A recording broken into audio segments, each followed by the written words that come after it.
Այո, ես էլի էտել եմ ուզում ասել, որ նախորդի ժամանակում, տեսեք 23-ից մինչև 26 թվականի ընթացքում բազմաթիվ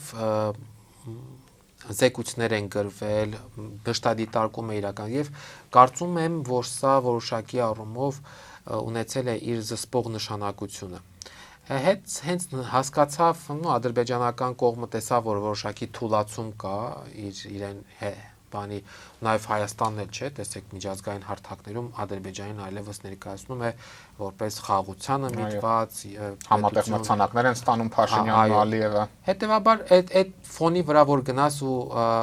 փորձես բոլոր հնարավոր միջոցներով ասել, որ Ադրբեջանը հանցագործ երկիր է, որտեղ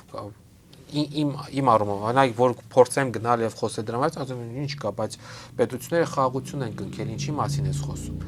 Այս ստեղծված անպատժելի կամ իր համար բարի նպաստ ֆոնը